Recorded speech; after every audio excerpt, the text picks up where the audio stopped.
Okay, here we go. It is another Penguins live chat. Hi, I'm Dan Kingerski on the Pittsburgh Hockey Now YouTube platform. I'm not doing this anywhere else, not on Facebook, nor am I doing this on Twitter, TikTok, Instagram, Bumble, or Match, or whatever else.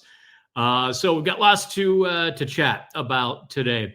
I thought I might be done with these by this point of the year, but I think we've got a bit more to go because I kind of realized yesterday, and that is the primary focus of the chat today, are the Penguins gumming up the works on the rest of the NHL. Are the Penguins holding up other trades? Are the Penguins holding up additional free agent signings? Let me move that a little further away. There we go. As always, do me a favor. You tell me if the sound begins to crack or bubble a little bit. Actually, I found a second problem. I know. I've just been so busy with the merger and everything of the Hockey Now stuff that I've done nothing regarding the studio. Let me slide over here because I like the stuff over this shoulder more than I like the stuff over that shoulder. Is that something like that, right? Slide it this way, and then I'll slide this. Can I do that? You don't really give a damn, do you? You don't care. This is all the stuff I worry about and do. So here's what we're going to talk about, obviously. Erik Karlsson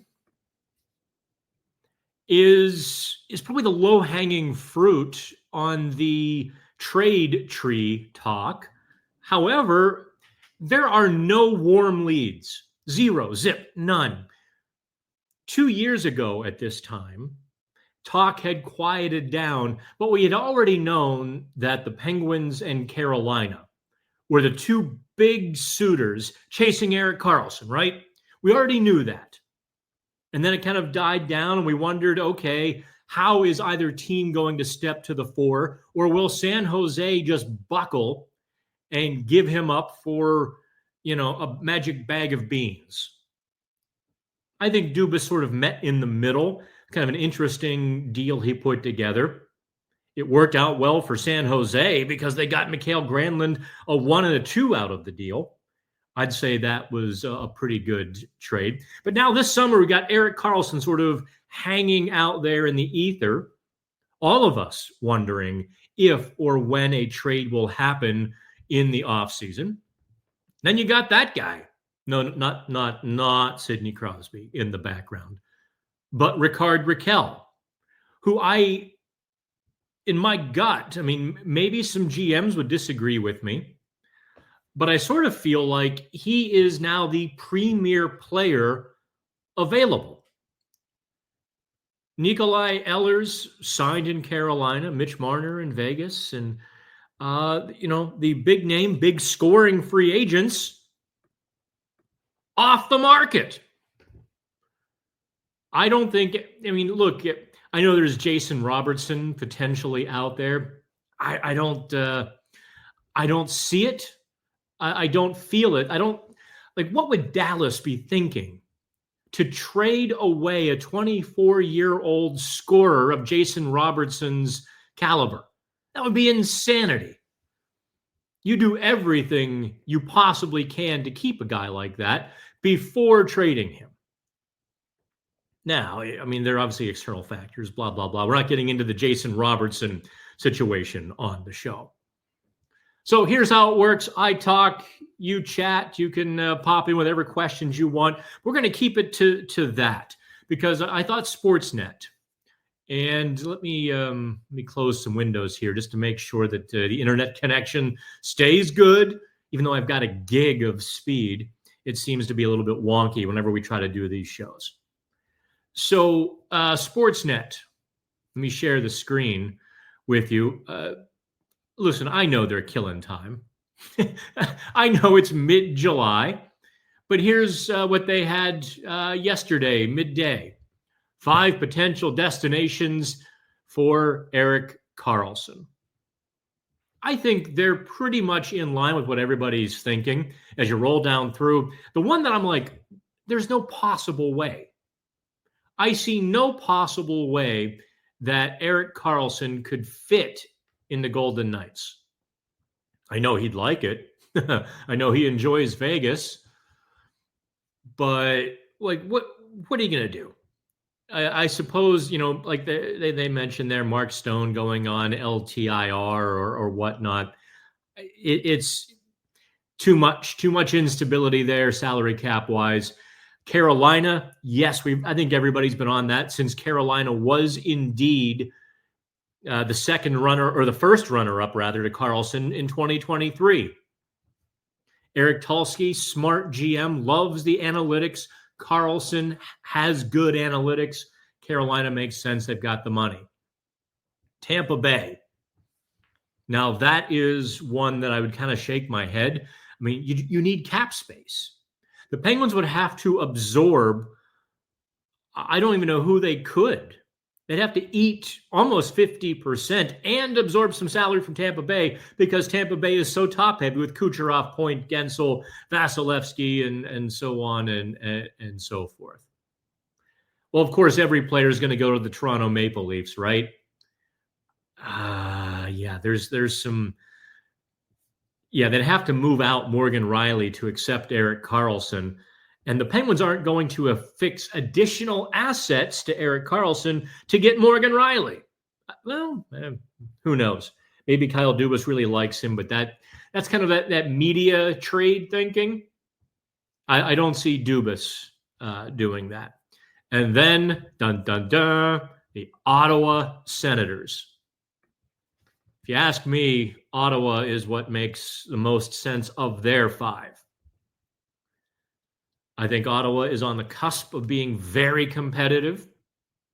I think Ottawa is a solidly built team with good young players. Stützle, Tkachuk. They've got a Vezina-winning netminder. Got some good young defensemen. So Ottawa is interesting. Well, wouldn't that be something? Karlsson came full circle. There is the factor that Karlsson has to approve the trade, right? That's where honest to goodness, I can't see. I mean, Canadian media has sort of talked about it. Well, he only wants one or two teams. He's got to be insane. Like, I just don't believe that. I don't believe that in my gut to be true, that he would nix a trade to Ottawa, hoping Toronto or Vegas would come through. It doesn't make any sense to me. If you want a shot at winning, here are your 5 or 7 teams. I would also put Columbus in there. Now, I don't know if he views Columbus as a legitimate team or not, but certainly a couple miles ahead of the Penguins right now. So that's, Columbus. What was the other team I would kind of chuck into the mix? I do think LA needs a jolt of star power if they want to draw fans and sell some tickets and be, they want to get past Edmonton, they're going to have to do something. And boy, can you imagine Erik Karlsson going to Edmonton and being like Paul Coffey rebooted? That would be entirely interesting. Let me take a look at some of the comments here. No one complaining about the sound yet, so that's always good. Let's see here. The Driz, let's go to him.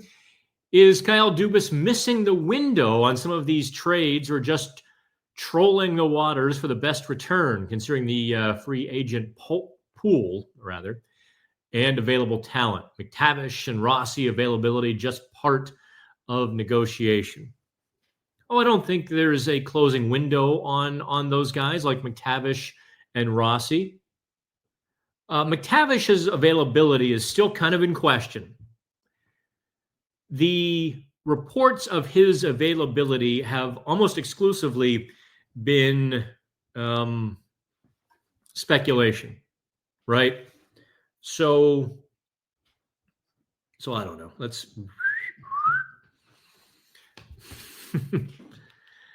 I don't know. That's a really tough one. I don't know that he's entirely available.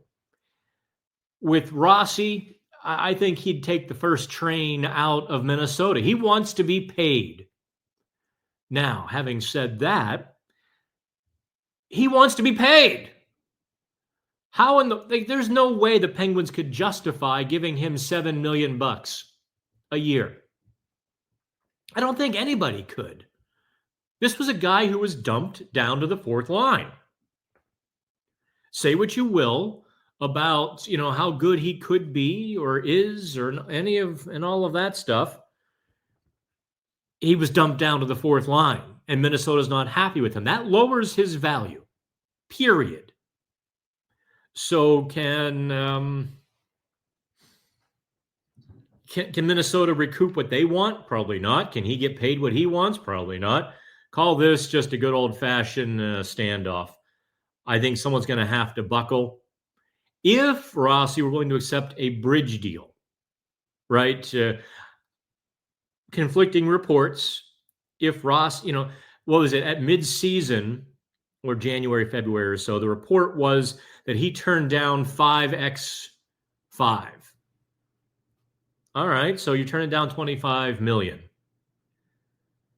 If he would take a 2 or 3 year deal at $5 or $6 million per, I'm in. But if he wants 5 times 7, nope. I'm not risking that kind of money on him. That's just where I'm at with it. You might disagree. That's where I'm at. Michael Thompson.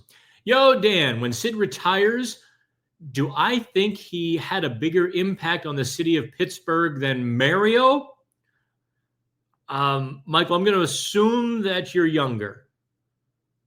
Mario's impact on this city, the hockey culture, is incalculable. As popular as Sidney Crosby is, as many players as Sid has inspired, not the Moonies. LJ Mooney too, or TJ Mooney rather. Who? I'm trying to think of the center in Utah, and I'm drawing a complete blank. Bear with me. I'm going to get it. Give me 2 seconds, because actually he's the number 1 center on my dynasty roster. Logan Cooley. That's who I'm thinking of. Yes, Sid inspired these guys, and these guys kind of came through the Sid system. But to tell you how irrelevant hockey was in 1983, 1984, 1989, 1990, to tell you how irrelevant hockey was, I don't think I could. No one cared. The Yinzers turned on the hockey game when the Pirates were losing in the fall or the spring. They turned on the hockey game when they were, not on the bar stool arguing about the Steelers quarterback.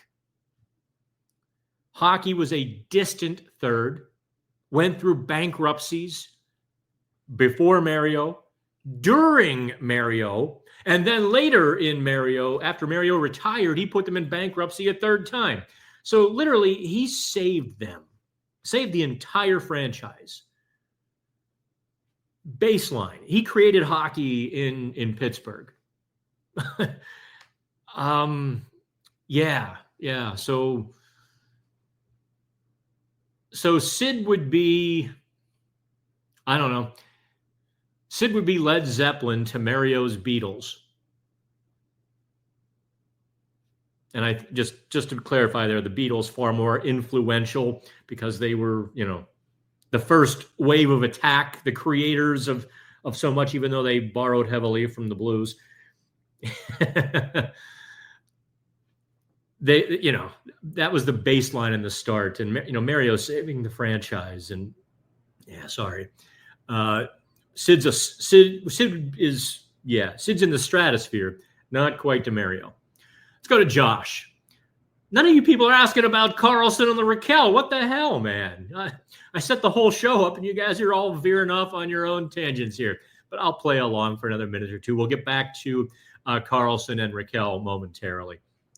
Josh Steele, do I think Dubas is holding out the possibility that maybe he could flip Rust or Raquel for Rossi or Jason Robertson?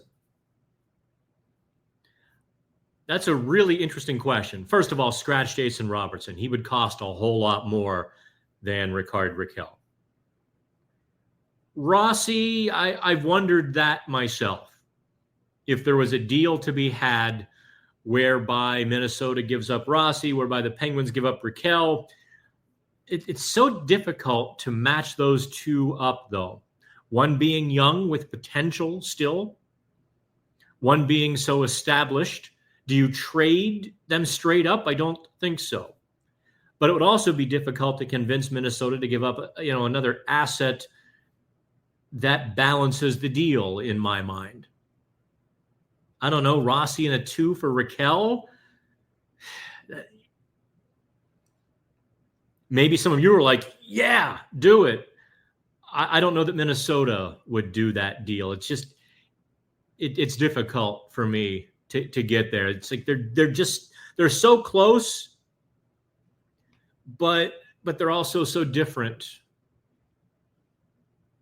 I think if Dubas did something like that, where he got a 3rd round pick and Rossi for Rakell, I don't think I would criticize him, to be honest.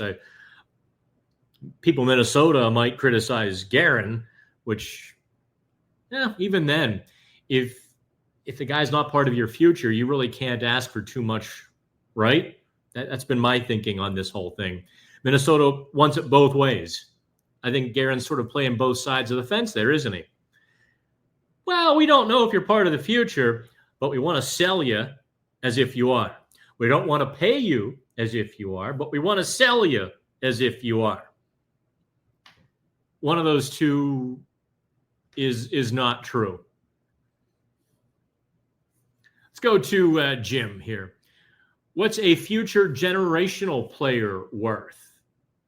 20 million, 25 million. Target next year's first-round pick teams, Boston, etc. Give Karlsson while holding all salary for the pick. Same as Rakell. Thoughts? You're saying hold back as much salary as you need to get a first-round pick? That's interesting. Look, you saw how valuable first-round picks were, even this year. For all of the proposed, speculated, projected trades around the top 10 picks, 0 happened. 0. So how do you go from there, right? How do you go from not being able to trade a first-round pick in 2025 to getting somebody's first-round pick in 2026 when it's a better draft? That's why, not for Karlsson. And I certainly don't see a team that thinks they'd be anywhere near the top 15 giving it up for Rakell either. You're just not doing that. Refer to my piece last week. Let me take a look here. The blogs or the clickbaiters just ran wild with this. They were kind of irritating. Let me pull it up here. They were really, this one kind of got under my skin because they so thoroughly mangled what I wrote. Okay, here we go. Calculating the Penguins' trade values for Rakell and Rust. I did it 6 days ago. So let me share the screen with you again here. I'm going to just pop up exactly what I wrote. And I see Rakell getting you a B-plus player, but it may be a first-round pick in that, or a draft pick in that 25 to 48 range. So a bad team or a middling team gives you a second rounder and a decent enough prospect. I mean, Ville Koivunen was a B-plus prospect. So that's where you're at with that. That's where I'm at with Rakell. And based on the value of the prospect or such, maybe there's a depth NHL player tossed in the Penguins see some value in. That's the value of Rickard Rakell. You're not getting a top 15 first round pick. All right. Let's go to Steve Nash. The Lemieux group gave us Hextall and Burke. If they buy the team back, would they undo Dubas's work? The player development programs sound cutting edge. I worry about hockey guys resuming control. You know, Steve, I probably should write it like I could write a 2,000-word column on that. I don't know. I think it's kind of common knowledge, but I don't know that it's been reported so bluntly. Mario and Burkle did not really give you Hextall and Burke. They were hired by David Morehouse, who used Mario as cover. Just full stop on that. That was sort of part of the problem in 2014 as well. Geez, if he becomes part of the ownership group, I have to be careful on how much I say.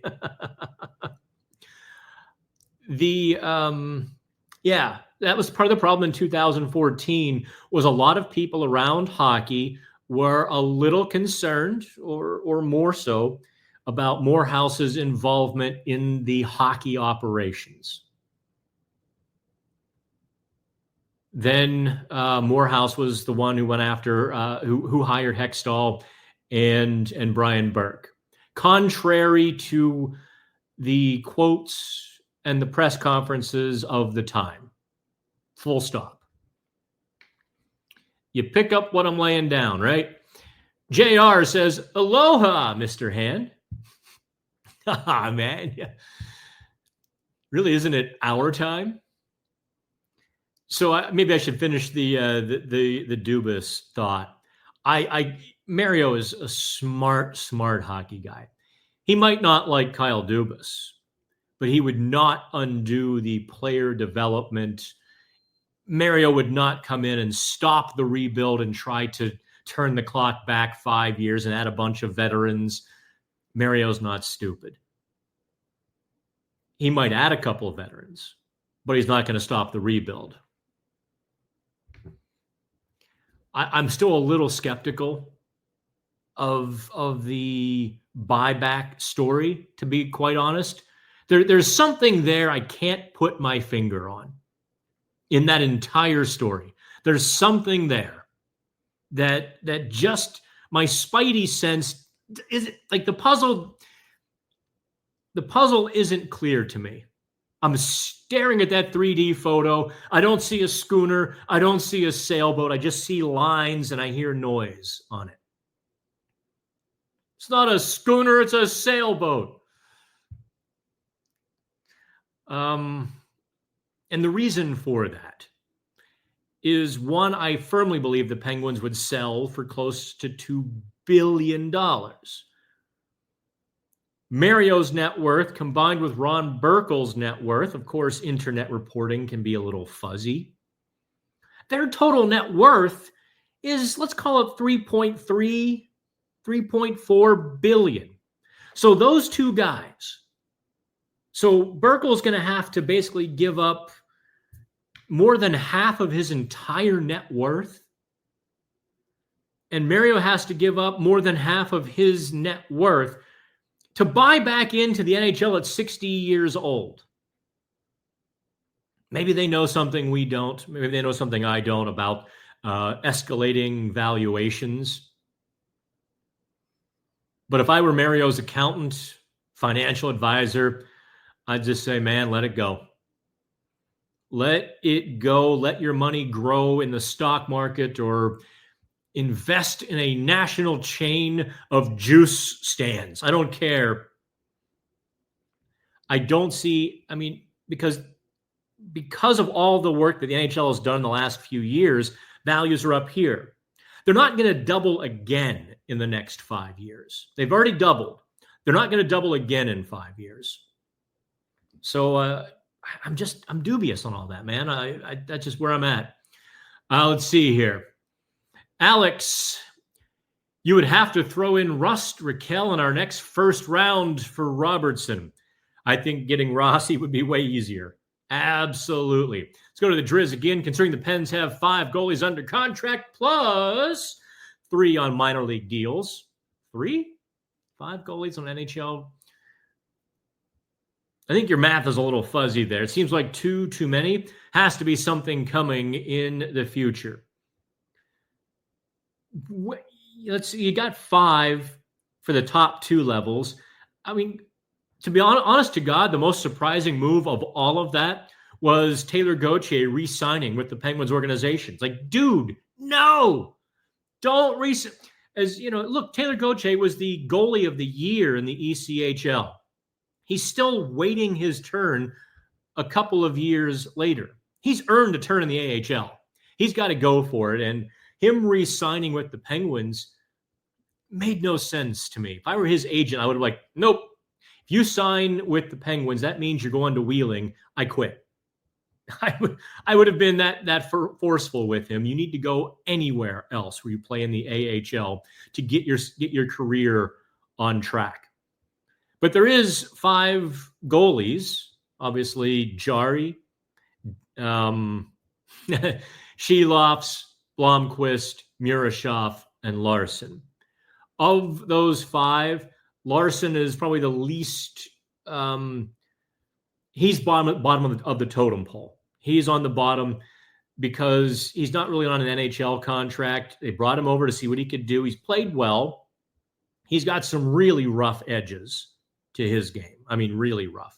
Obviously, Murashov is the special one. Blomqvist is in that area. Too good for the AHL. Hasn't shown he's good enough for the NHL yet. He's only 23. He's got time. Sheloffs is kind of in the same boat as Blomqvist, just a year older. Sheloffs is not waiver exempt. Blomqvist is. If you're talking about a move, I would surely hope they don't send Murashov down to the ECHL again. That would just be a complete waste of a year for him. He's got to be in the AHL. So, look, if there's a trade or two coming before now and October, you might very well see a guy like Larson included in that because he did stop a lot of pucks for Wilkes-Barre. I think I've been pretty honest in my evaluations of him. His rebound control was really rough. Like he made a lot of rebound saves on shots he should have absorbed the first time. That was my reading on him. But of course, with more work, that's the thing about all these prospects.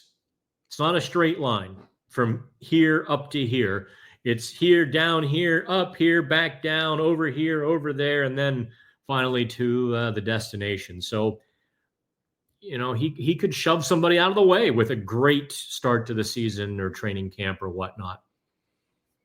Let's go to Bo, and I'm going to get back to Carlson and Raquel here. Bo says, love the prospects list. Can't wait to see the top 5. Keep up the great work. Bo, it's on the website, man. Where have you been? I popped that up at 11:30 Eastern time. So you can go to PittsburghHockeyNow.com and drum roll, please. I'm not going to give it away here. Please, I'm not that kind of girl.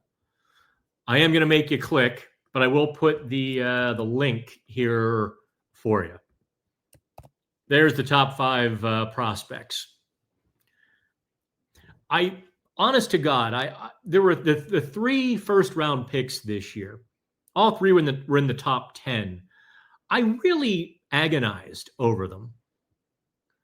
I went back and forth on where to put Ben Kindle because of my perceived lack of readiness for him compared to, I think, Zonin, because of his size, is closer. Kindle has a higher ceiling. He also has more risk. Horkoff, because of his very low draft ranking from the amateur scouting services. Someone kind of pointed me to the prospect guys with the Athletic really sort of savaged him a little bit. And that's fair. I mean, nobody had him higher than the 40s.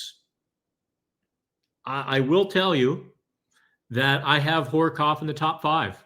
I put Horkoff ahead of Kindle, put him ahead of Zonin, put him ahead of Tristan Brose and Owen Pickering. And the reason for that is my jaw dropped when I watched him in development camp.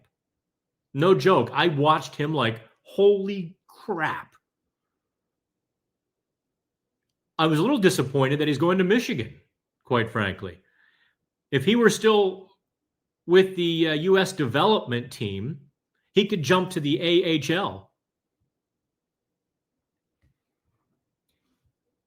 I guess he's got some work to do on his skating. It's not yet NHL quality, but it's professional-ish. I mean, he's got some work to do. But I was blown away by his size, strength, and his willingness and understanding how to use it. Some of those big guys, they don't yet understand that they're stronger than the guy beside them. And you'll see them fight or they don't have the technique. But I watched Horkoff against some guys who will be in Wheeling at the development camp. Put his shoulder right through them, right to the net, off the wall to the net. Nobody was stopping him. And it was those two moves. He did it twice in the scrimmages. 3 games, did that move twice, where he just threw a defenseman on his way to the net. He was quick enough to get it done. He had enough hands to get it done. And he was strong enough. So I was like, I really see power forward potential for Horkoff. He could also be, I wonder if Zonin's going to be a power center. Maybe Horkoff follows that, but, probably a winger, right? And boy, that would be a hell of a. That would be like what did Staggy call Tocchet, Lemieux, and Stevens? Was that the skyscrapers line or the skyline line? I'm trying to remember here, like 93, because they're all just so big and strong. And Zonin, McGroarty, and Horkoff. Good Lord, that line would just be bulldozers. Something to look forward to. All right, we are going to get back. Let me, where's Ricard Raquel? There he is. Let me get rid of Bo here off the screen. Ricard Raquel. And I mentioned before we got detoured with the questions there, what Raquel would be worth. And I do think, you saw what they traded Jake Gensel for. They got 3 prospects and that 25 to 48 pick from Philly. I think the pick range stays with Raquel. He will not pull 3 prospects. I mean, in reality, the Penguins got a B-plus prospect in Koivunen, a B prospect in Vasily Ponomarev, and sort of a depth prospect, a C-level prospect in Cruz Lucius. Plus Michael Bunting, right? Bunting was sort of the throw-in. We don't have room for him. He didn't work here anyway. Toss in on the deal. Now, I thought he worked very well in Pittsburgh. So that was quite the haul for Jake Gensel, but Gensel was a consistent 35-goal scorer and then a 40-goal scorer. You knew what you were getting in Jake Gensel. Of course, Carolina also thought they could re-sign him. So they probably paid more than they would have had they known he wasn't going to re-sign. Raquel was probably half that. You get that 25 to 48. You get the B+ prospect. You're not getting, like somebody on Twitter. I wonder, I'm not going to embarrass them by putting them on the screen, but I did chum the water just to gauge the opinions. I did it this morning, in fact. Realize, actually, the Penguins Gensel trade tree is deeper than I'm going to make it, but I'm going to simplify it for this conversation because technically Tommy Novak is in it, and it goes and so is Michael Bunting. I'm going to remove Bunting from the trade tree. And I'm just going to say the Penguins maybe I should put Bunting / Novak in it. So let's call it Bunting, Koivunen, and Harrison Brunick for Jake Gensel. That's kind of what the trade works out to. Ponomarev got a shot. I didn't see it. I think Ponomarev actually was made for Carolina. Certainly not a team that had a read, react, a more complex system like the Penguins. Ponomarev was just out there thinking and was completely lost. And he's like, the heck with this, I'm going to Russia. Which, disappointing, but he was a fourth liner anyway. Even at the NHL level, he was a fourth liner. So would you have traded, like today, if the Penguins were back in that situation where you don't know if you're going to re-sign Jake Gensel, he's kind of, your own rental maybe. Would you trade Jake Gensel for Harrison Brunick, Ville Koivunen, and Michael Bunting / Tommy Novak? Most of the respondents on Twitter said no, they wouldn't have done it. And in fact, one said no, they should have held out for a first-round pick. We could have got, Cole Hudson. And I'm going to caution everybody because that response amongst all of them put warning bells out to me. There's a huge difference between should get and could get. Bear in mind, the Penguins made that trade days before the NHL trade deadline.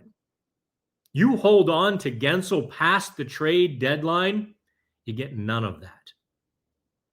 However, now, if you look at my top 5 prospects list, like Bo had failed to do, Bo, disappointed in you. I'm not angry, Bo. I'm just disappointed.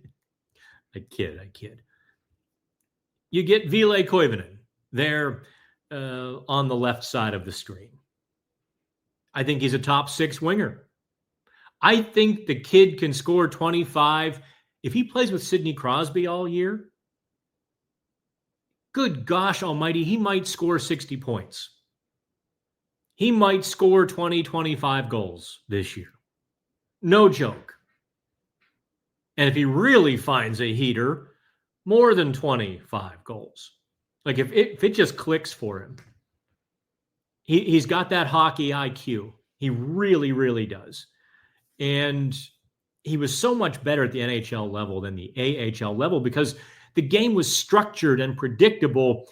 And he went from trying to read sort of a sloppy hockey game and figure out where he fit in that AHL game to the NHL when he's like, oh, it was, I suppose the difference between the AHL and the NHL.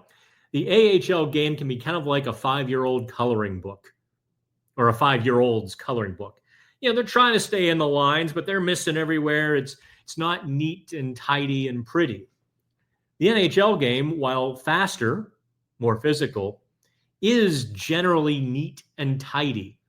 You kind of know where everyone's going to be. And he excelled in that. So, I thought the Penguins did extremely well in that Gensel trade. To answer my own question, yes, getting Brunick, Koivunen, and Bunting / Novak, I would call that a pretty darn good deal. Okay, let's get back to some questions. I guess I should finish button up the Raquel conversation because I don't mean to get ADD on you here. I have to think that there are a couple of teams trying to wait out the Penguins, wait for that price to go down. The thing is, the Penguins are holding everybody else up, and they have no motivation to sell for less, especially on Raquel. On Carlson, yes, they do have motivation to sell for whatever they can. On Rakell, they don't have that motivation because he's got a few more years on the deal.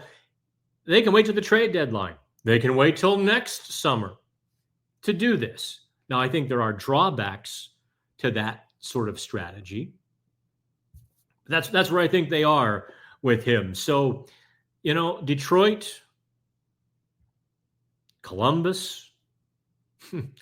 Funny thing is, Anaheim, LA.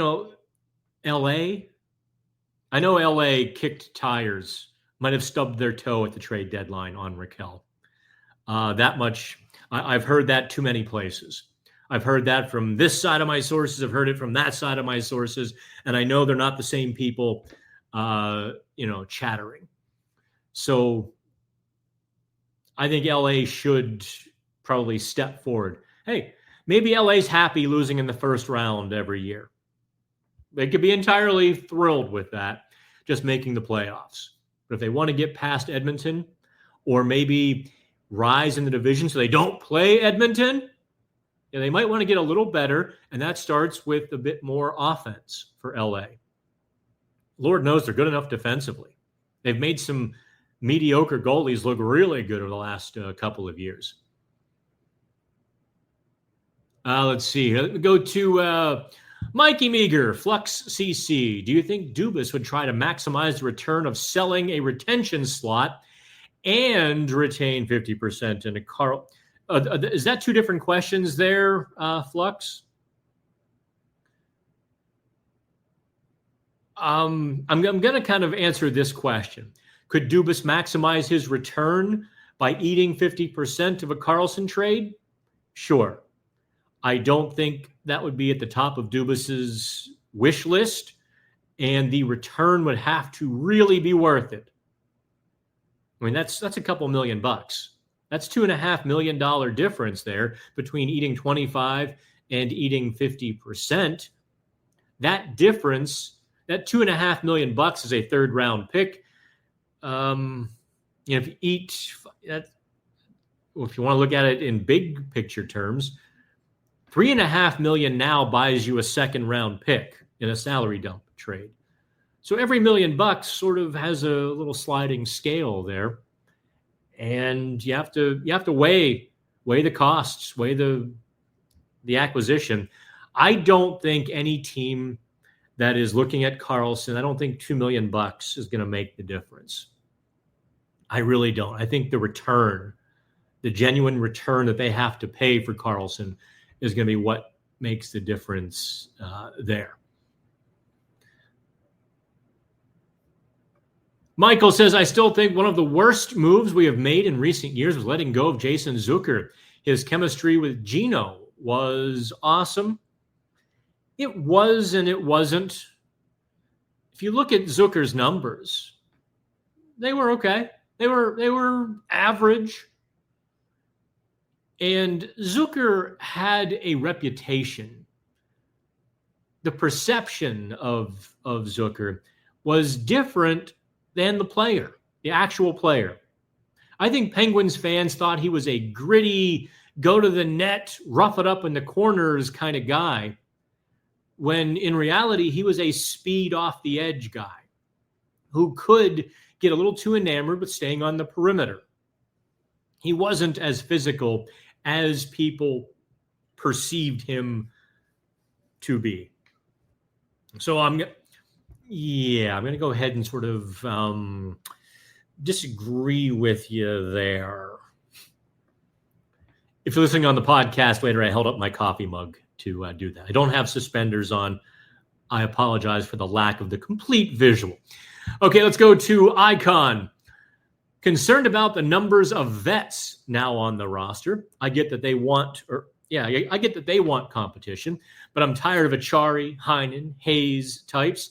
Let me see Helander on the ice. At least it'll be different. You had me until the last line. At least it'll be different. You can be as tired as you want of some of those veterans, but no, I do get what you're saying.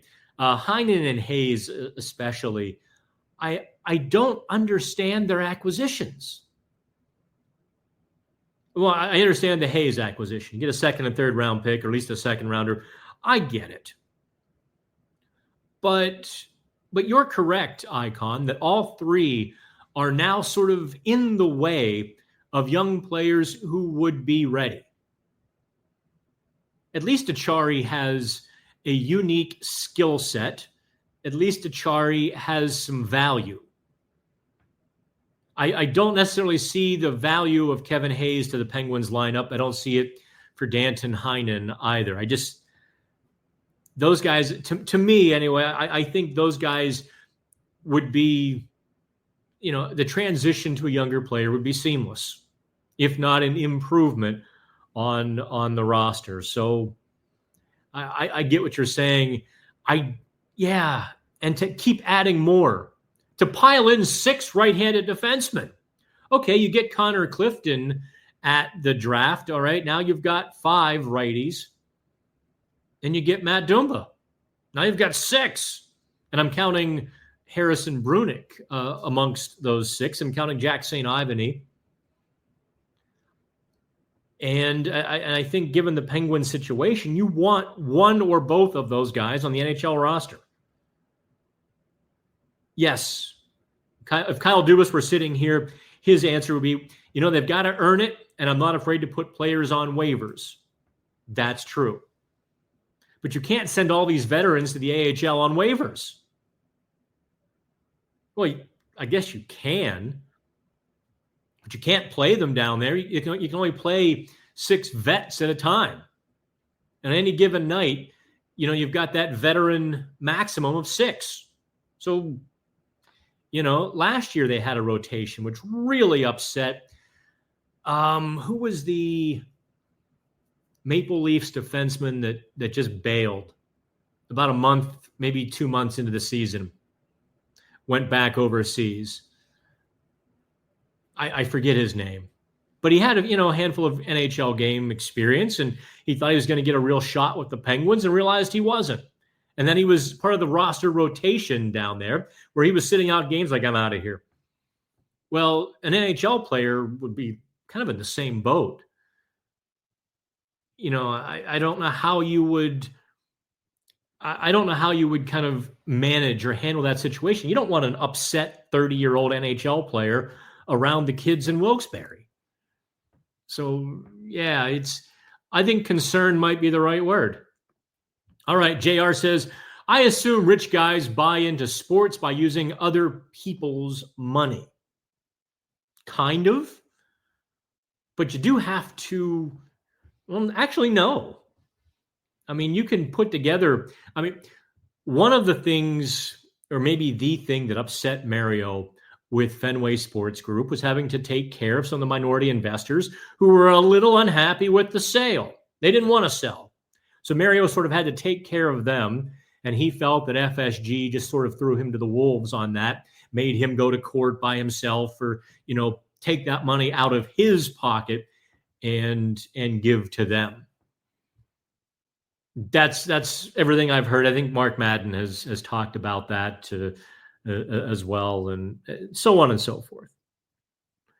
So no, sure, Mario could put together an investment group of 25 people. I guess that's kind of possible, and get $2 billion all cobbled together. But at that point, it's, we haven't seen anything like that in quite a while. Billionaires buy teams now as a hobby, as an investment vehicle, as a tax write-off, to keep themselves out of prison for a little while. The NHL has had a few of those clowns as well in the last 25 years, haven't they? I suppose it's possible, JR, but no, guys have been using their own money because it would be very difficult from smaller investors to raise that much money. I mean, let's just say you get, let's see here, 10, 20, 40 guys, 40 people chipping in $50 million.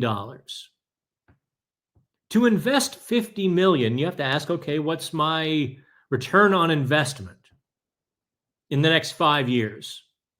Because you don't really get the ego. You're one of 40 people. You're one of 20 people, one of 40 people, one of a little slice of the team. and let's say it goes to $3 billion valuation in 5 or 7 years. All right, you've made 30% on your $50 million in 5 or 7 years.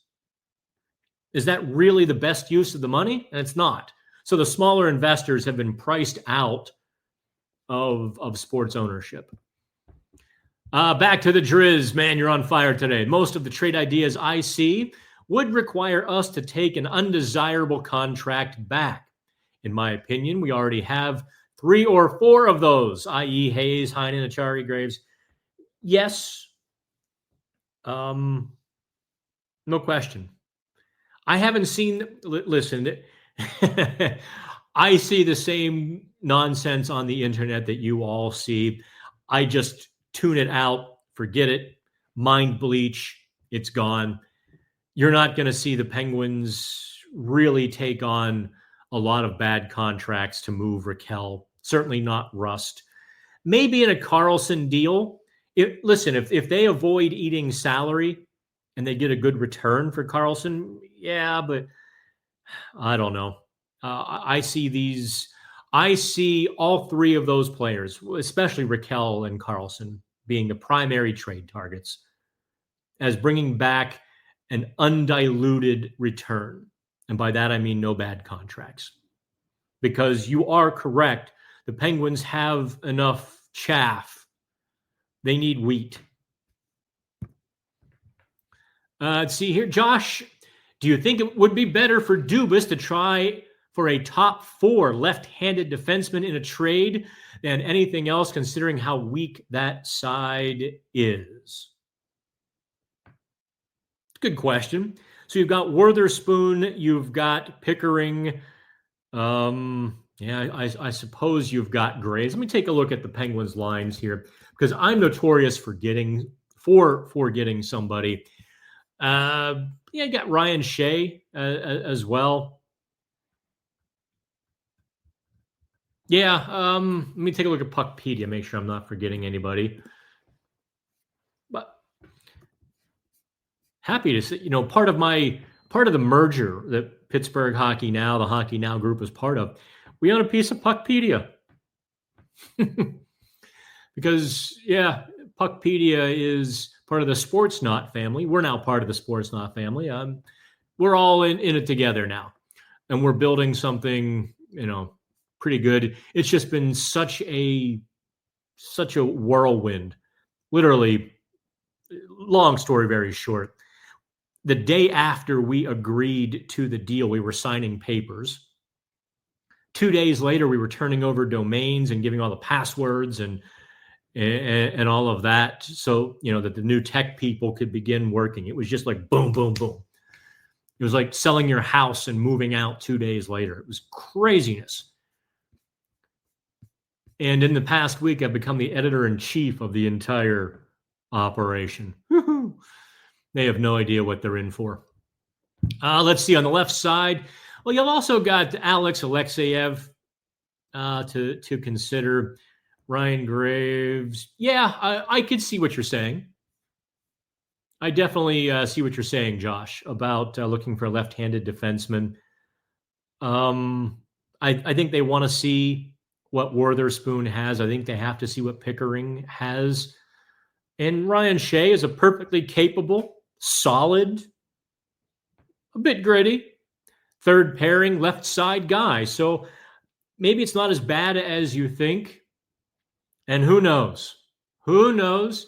Dan Hughes, Todd Nelson, Mike Stothers can get something out of Ryan Graves. More so than Mike, much more so. A lot more so than Mike Sullivan and David Quinn could.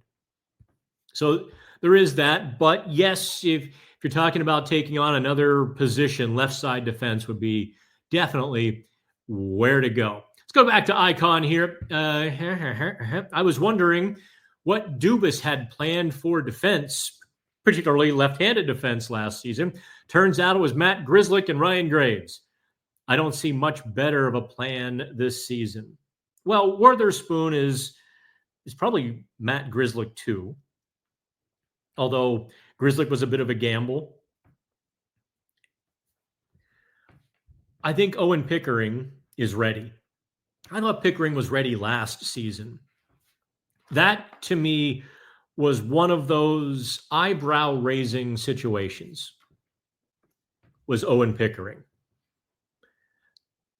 If for everybody who pounded the table and held their breath and screamed and cried and yelled and yelled and yelled and never listened to a damned word I tried to say, Mike Sullivan hates young players. Just keep throwing that nutty. Owen Pickering was a great example that you should have held on to. You should have grabbed onto that one with both hands. But too many people were too busy already, turning blue from holding their breath, demanding young players who weren't very good or going back to past examples to prove, yeah, you're getting me all riled up here. You get what I'm saying? It was just a messy situation to me that they sent Pickering back down after 25 games. He had a bit of a dip in play, like every other rookie. That was the prime example of sacrificing youth development at the altar of winning now.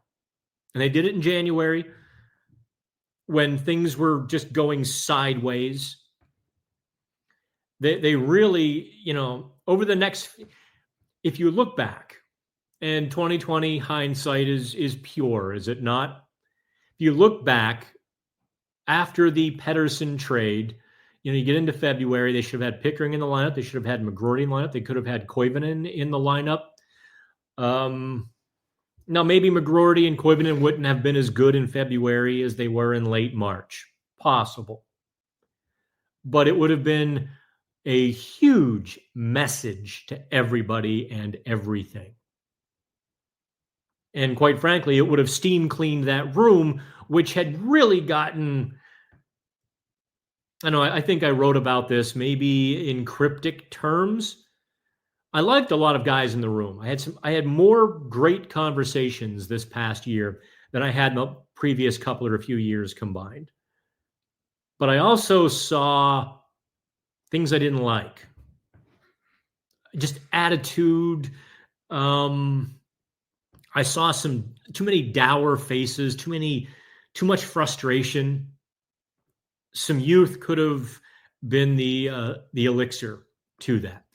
Hey, Big Joe, if you were Brunick, don't I wish I were 19 and about to make some millions of dollars. Anywho, if I were Brunick, would I look at some colleges for a year if you can't make the NHL? Well, he's got to make that decision now, unfortunately. So no, actually. Would the Penguins suggest that to him? Sending him down may hurt his development. Yeah, it's unfortunately an all or nothing situation right now for Brunick. Next year, this is an easy decision because they can stash him in the AHL next year. Because you can put one 19-year-old in the AHL next year. With Brunick, if he goes to college, he can't come to training camp and compete for a roster spot because you can't miss classes. In theory, he could show up for a weekend. He could show up on a couple of weekends, right? If his team isn't playing. But if he misses a game, misses classes, you lose eligibility. It's against the rules. So, unfortunately, it's going to have to go the way it's going to go, whereby Brunick shows up, competes for a spot. I assume he'll play in the Prospects Challenge in September. Maybe not every day like he did last year. Maybe they sparingly use him, knowing full well he's there to compete for an NHL spot, not to gain experience. And let the chips fall where they may. Yeah, it's certainly not an ideal situation. He's caught between three different rules because of his birth date. Tanner Howe, the 46th overall pick, can turn pro. In fact, is turning pro. this year. Why in the hell Brunick can't? I don't know. After your draft year, you should have one more year in the CHL and be able to go to the AHL, or the team can keep you in the CHL. Up to them. It shouldn't be up to the CHL. But I digress. Let's go to Kate. How do they decide who goes to the Prospect Challenge in Buffalo? Wow, that was a perfectly timed question. They pick. I mean, it really is. In past years, the Penguins have had like an old team there of 22, 23, 24-year-old guys, some free agents out of college just to fill a team. I mean, they looked better than they really were because they were older than the 18, 19-year-olds they were playing. You stack your team with the players you want to play in that. Let's go to Chicken King. Anthony Mantha's nickname should be Mo. I know. I was kind of disappointed that Mo Mantha wasn't his dad. I was like, come on. I remember Mo Mantha from the early 80s. Was that a One Crazy Summer reference? I don't know what you're talking about, Driz. I have not referenced One Crazy Summer. I know I've referenced a couple movies, Mallrats and Fast Times at Ridgemont High. I don't think I've done any other movie references, at least I can remember. I also have been known to just rip off movie references without even knowing. Let's go to Sonny here. What do I think Dubas will do differently in building a new core for Pittsburgh versus his past core build in Toronto? Has he learned from that past debacle? Sonny, he didn't build the core in Toronto. That core four was drafted for him. Like he sort of stepped into that with those guys as very youngsters. They were youngsters, but they were already in place. What will he? I don't know what he'll do differently. I don't know what he wanted to do differently in Toronto. I know that there were some things he wanted to do. He certainly referenced that in his first year with the Penguins, right? How many times in his first 18 months on the job did he reference, well, we liked him a lot in Toronto. We were happy to finally be able to get him. Sort of alluding to the fact that either Shanahan or the Maple Leaf Sports Entertainment Board blocked him from doing some things. Because that used to be how he had to operate. He wanted to do something.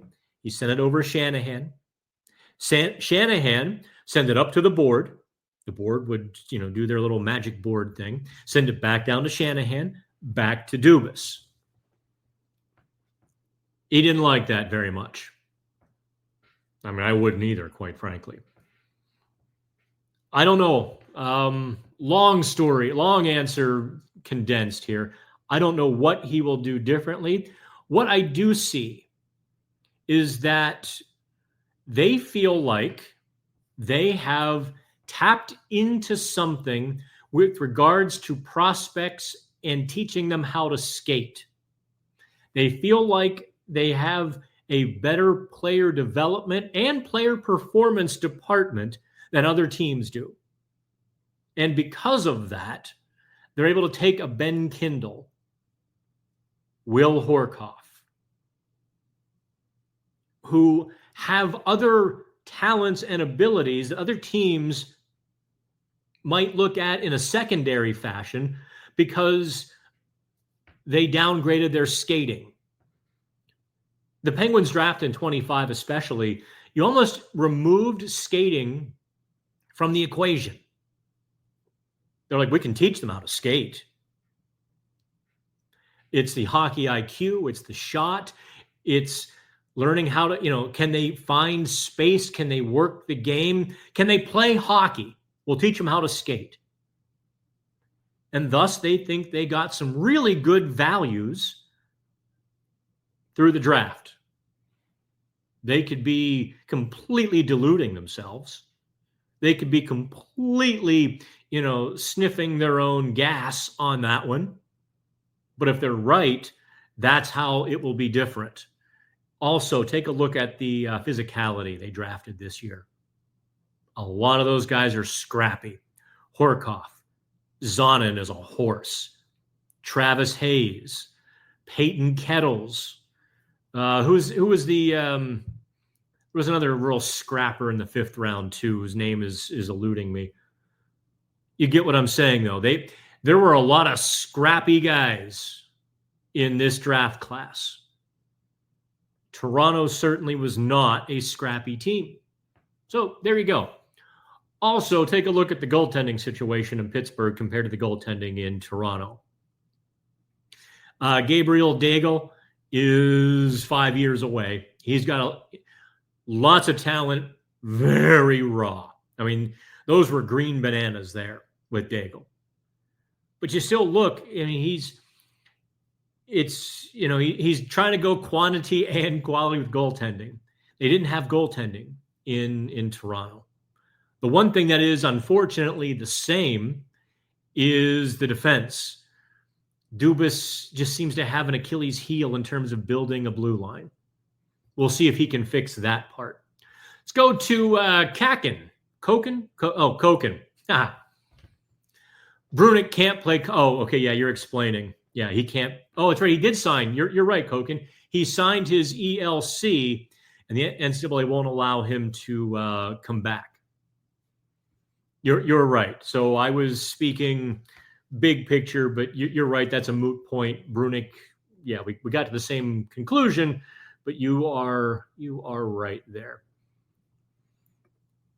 Oh, Koken also mentioned, the Shen flip was part of the Bunting Novak deal. That was that's right. That's next year. Is that next year or 2027? They got the second rounder. Yes. You're all. This is what I get. People drive me nuts. Start. They also got a second and a 4th rounder and Lucius in that Jay Gensel deal. Yes. Lucius is a mile away from the NHL. He got outright challenged by Tom Kostopoulos to become a better player this year. I don't necessarily hold a lot of hope for him to come all the way from Arizona State to Pittsburgh. But yeah, there's some other draft picks. We're focusing on the tangible stuff. I was going macro. You all can worry about the micro. Big Joe says, do you have any vacation days coming up so Dubas can make some trades? I set my own schedule still. And believe me, you guys want honest truth? I'm suffering from some burnout. I have been fighting the burnout for probably 2 months now. I find to get through that, I don't know if any of you have gone through burnout. And I'm a little bit worried starting a season with burnout. So I did last year. I didn't take enough time last summer either. And I started the season with burnout. And then I stupidly did all 82 games. And honest to God, in May, if the Grim Reaper had knocked at my door, I wouldn't have bothered with luggage. Open the door, let's go. I'm out. You just like your shoulders slump and your heart seems to beat heavy and your feet are heavy. And you're just like, get me through this. I find what helps me is habit, repetition. My schedule is all over the map, but if I get up at the same time every morning, I write the Dan's daily, I make my bed, honest to God, that seems to launch me at least into the day. I'll let you know when I'm taking a day off because that's part of it. If I take a day off unannounced, nothing happens. If I announce I'm taking a day off in 2 days, I swear to God, the Penguins wait. They're sitting there with a trade in the desk drawer. Kingerski's on vacation Wednesday. Wednesday morning, announce it. I swear to God, that's how it goes. Alex is back. I'm hearing the Oilers are looking for a top 6 forward. There's a reason I don't touch a lot of the fourth period's stuff. I just don't. Steve Nash, I'm still stuck on player development. Can you add to your written reports about the skating program? I really can't, actually. How has it helped Kapanen, or Joona Kapanen rather? How has it helped Joona Kapanen so much more than Poulin? Any idea what trait they see in players? No. And Steve, they're not going to tell us. That would be giving up a competitive advantage. If they have indeed figured out some things, they're going to hold on to those secrets with both hands. They're going to wrap those arms around, and they're going to hold on to that stuff for all they're worth. They don't want that getting out.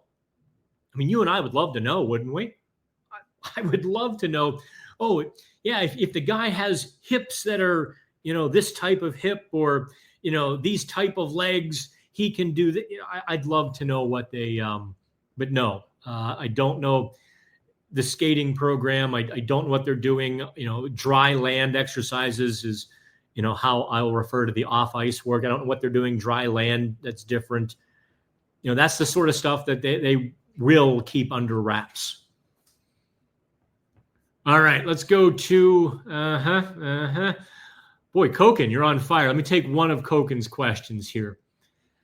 Which one do I want? Oh, Coke. Okay, we'll take the Anthony Mantha question. I think Mantha has some real potential on this team if he is able to stay healthy. Big body that parks his butt in front of the goalie. Yes, please. Might even be good for Erik Karlsson if he sticks around. Actually, Koken, no. That is not Anthony Mantha's game. If you are waiting for Anthony Mantha to get his nose dirty in front of the net and in the corners, you are looking at the wrong player, my bud. Anthony Mantha is a 6'5" perimeter winger. He's not a hard guy. That's not his game. He's a skill finesse guy. And if you are already preparing for him to go do battle, you are going to be angry. Yeah, that's you're way off there. I saw a lot of people. You assume he's 6'5", that he's going to go do those things. Not his game. Not his game whatsoever. Alex asked, what's going on with Grzelcyk? Honey mustard. Let's see. I'm going to take a few more here because I've already done an hour, almost an hour 15.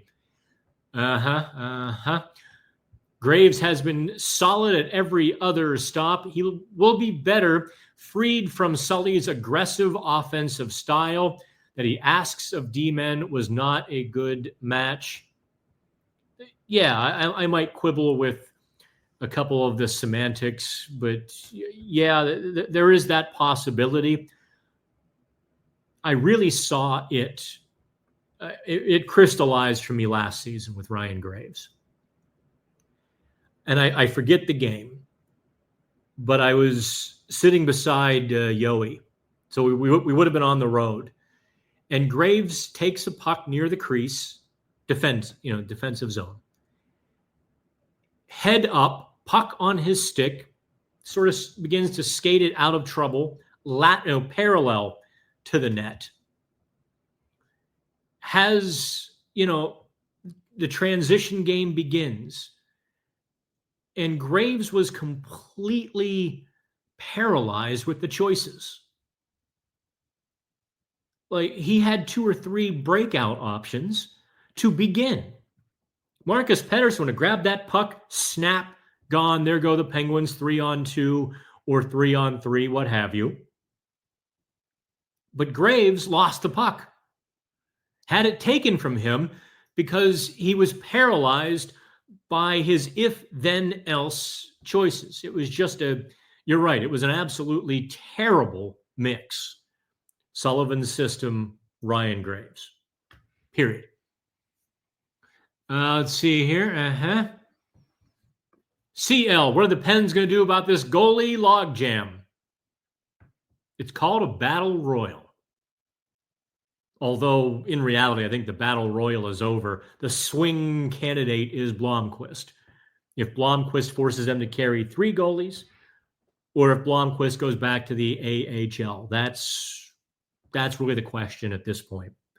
The reason I say that is not personal opinion. It is Kyle Dubas's words. You saw the story on Pittsburgh Hockey Now late last week. I think it was Friday. or maybe it was Sunday. And what Dubas said was they have the runway for Artie Shilovs. So those are the exact same words he used for Philip Tomasino. We have the runway for this player. Unless Shilovs comes to training camp smoking cigarettes, 20 pounds overweight with a bad attitude, he's going to be in the NHL. He's waiver exempt, he's not waiver exempt. They would have to put him on waivers. Ergo, they're keeping him in the NHL. Assuming there's not a Tristan Jarry trade in the meantime, you're going to keep him in the NHL. So what do you do with Blomqvist is the question for me. And that really is such an interesting one. I think it is. It's what Dubas said back. He was on the John Shannon podcast. Dubas does all these old Toronto guys. He'll go on their podcasts. The rule is, though, he doesn't do one-on-ones with Pittsburgh media, except in unique circumstances. Like, I could have gotten a one-on-one with him in Buffalo, but I owe Josh Yowie some favors, and Josh and I work very well together. So I cornered. Let me rephrase that. It was a little bit of a cornering, but I chased down Kyle Dubas at the practice facility / hotel there in Buffalo at the combine. And we sort of talked to him. We can get those sort of moments and situations with Dubas, but he's not going to come on this podcast. He's just not going to, do a one-on-one like that in Pittsburgh media. But we'll go on John Shannon's podcast, as he did late April, early May, somewhere in that vicinity. I don't remember exactly. And this was, of course, before the Shilovs acquisition and the Nedeljkovic trade, to say he wanted all 5 goalies just to compete, to battle it out in training camp and preseason, and let the chips fall where they may. I see no reason for that to change other than some expectations.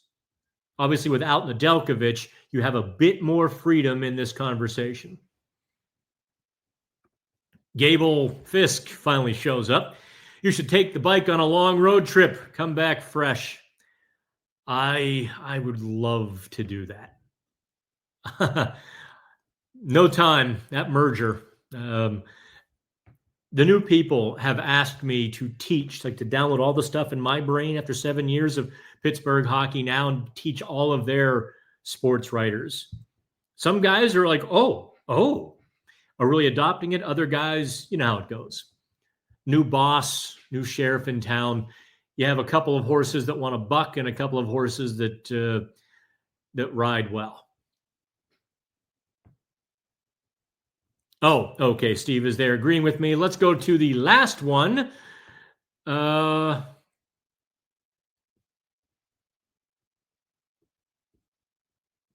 respects good mugs. Actually, I have one on the way.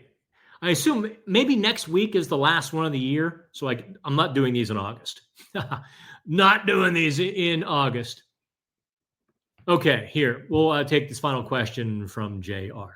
So, he says, are we thinking the Penguins end up in the bottom 5 at year's end? There's a real possibility. I don't know. They could be 10 to 15 if things really click. If Sid gets angry, like that determined, rock-jawed, steely-eyed Sidney Crosby version with McGroarty and Koivunen, if they click, and if Malkin is like, this is my last hurrah, steer into the sun, let's go for it. And he's on his horse and he's got wingers filling the net.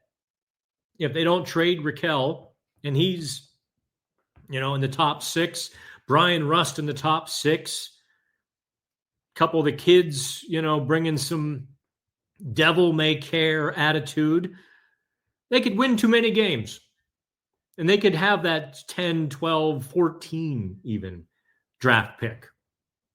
It's entirely possible, right? Of course, you can also have those rookie growing pains. They start strong. They falter at midseason. They fall out of it. They get depressed for a month or two. And then they pick it back up in March and April. And they finish, 4th, 5th, 6th, and they're in the lottery. Honest to God, JR, all of that is possible. All of it. So that's it, kids. I'm out of here. That was an hour 20. You can tip your waitress on the way out. Cheers, and we'll do it again next week. We'll, of course, do some videos with Julianne Pelusi. We brought her on board to do some videos, Steelers side, and she'll be doing a lot more toward Penguin season as well. So tip your waitress. Have fun. We'll see you.